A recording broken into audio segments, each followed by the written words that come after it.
Salam sejahtera sahabat GKI Keranggan yang terkasih dimanapun berada saat ini. Mari dalam renungan keluarga kita, saya mengajak kita membuka Lukas 15 ayat 22 sampai 24. Lukas 15 ayat 22 sampai 24. Tetapi ayah itu berkata kepada hamba-hambanya, "Lekaslah bawa kemari jubah yang terbaik, pakaikanlah itu kepadanya dan kenakanlah cincin pada jarinya dan sepatu pada kakinya. Dan ambillah anak lembu tambun itu, sembelihlah dia dan marilah kita makan dan bersuka cita. Sebab anakku ini telah mati dan menjadi hidup kembali. Ia telah hilang dan didapat kembali." Maka mulailah mereka bersukaria. Bapak Ibu, kita memasuki minggu-minggu Prapaskah dimulai dari hari Rabu Abu kemarin. Kita semua sama-sama belajar tentang kesalehan yang benar di hadapan Tuhan. Dan kita akan banyak merenungkan tentang kasih Kristus yang besar di masa-masa Prapaskah dan terutama Jumat Agung dan nanti kebangkitannya di dalam Paskah. Semua rangkaian Paskah itu mendidik kita tentang nilai sebuah pengampunan yang sempurna. Jadi Bapak Ibu, kematian Kristus itu, kehadiran Kristus di dunia sampai kematiannya itu mendidik kita, mengajarkan pada kita, membentangkan kepada kita untuk kita bisa melihat sebuah kasih yang sempurna, kasih yang betul-betul melingkupi kesalahan dan dosa-dosa, ya. Kasih yang mengampuni dengan sempurna, dengan utuh, tanpa membangkitkan kesalahan. Nah, dari Lukas 15 ayat 22 sampai 24 ini kita bisa belajar kasih Allah yang digambarkan seperti kasih seorang ayah yang telah dalam tanda petik dihianati oleh anak bungsunya yang meminta warisan padahal sang bapak masih hidup. Itu kan penghinaan, Bapak Ibu, ya. Itu sebuah bentuk penghinaan, seperti seorang anak yang tidak sabar bapaknya lekas-lekaslah ya meninggal supaya warisannya turun ke dia, ya. Tetapi di dalam kepergian anak bungsu ini setelah penghinaan itu, kelihatan sekali bahwa ayahnya ini tetap merawat cinta yang besar kepada anak bungsunya.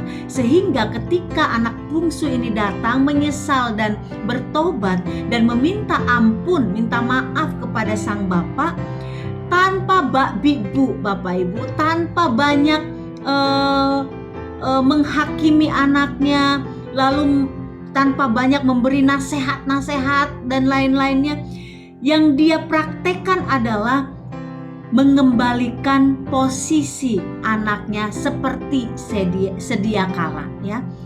Seperti sebelum dia melakukan penghinaan, kesalahan, meminta warisan itu sebelum ayahnya meninggal, ya. Itu sebuah kesalahan, sebuah sikap yang sangat kurang ajar dari anaknya. Tapi begitu anaknya kembali dalam kondisi yang memprihatinkan dan meminta maaf kepada ayahnya ini, bahkan hanya mau tinggal di rumah bapaknya sebagai hamba, tidak meminta kembali untuk menjadi posisi anak karena dia sudah kurang ajar itu tadi. Sebelum pergi dia sadar diri, dia gak layak lagi menjadi anak sang bapak ini.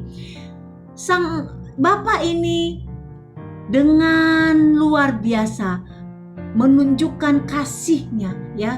Yang tadi saya katakan, dia mengembalikan posisi seperti semula, yaitu dia sebagai anak tanpa embel-embel hukuman tambahan, ya, atau hukuman. Sebenarnya nggak ada hukuman yang diberikan oleh ayah ini, ya. Bahkan ketika dia minta, ya dia berikan. Dia sabar melihat anaknya belajar tentang kehidupan, sekalipun itu melukai sang ayah, ya, menghinakan sang ayah. Tapi sang ayah ini Ketika anaknya pergi, dia kelihatan sekali dia orang yang merawat tetap cinta kasih itu. Sehingga ketika anaknya kembali, cinta kasih itu masih tetap tumbuh, subur, dan siap untuk diberikan kepada sang anak yang datang ke hadapannya. Dalam masa Prapaskah ini, pastilah ya setiap kita pernah dilukai oleh orang lain. Pastilah juga dalam diri kita ada masa-masa atau waktu-waktu di mana kita merasa kecewa. Ya. Tapi kita bersyukur bahwa dengan kekuatan Roh Kudus, ya, kita mampu.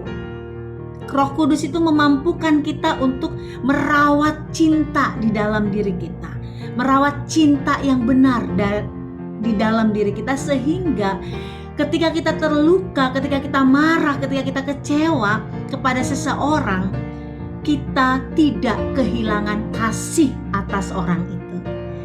Dan pada waktunya ketika ada momen yang baik gitu ya, mungkin ada waktu yang baik di mana kita bisa berdamai, kita bisa mengampuni, kita bisa membangun relasi lagi seperti dulu, kita masih punya debit kasih yang besar dalam diri kita, dan kita bisa memberikannya dengan tulus dan dengan penuh sukaria, sukacita, seperti yang dilakukan Sang Bapa dalam kisah Lukas 15 ini. Mari Bapak Ibu, kita memasuki minggu-minggu Prapaskah dengan penuh perenungan, dengan penuh semangat untuk membangun diri kita menjadi anak-anak Tuhan yang makin saleh dan makin benar di hadapan Tuhan, makin penuh pengampunan atas orang-orang yang bersalah kepada kita. Kita tunjukkan kasih yang sempurna yang Tuhan ajarkan pada kita dengan melepaskan pengampunan yang sempurna juga kepada orang yang bersalah kepada masing-masing kita. Tuhan memberkati dan memampukan kita semua untuk menunjukkan cinta kasih, pengampunan yang benar dalam hidup kita.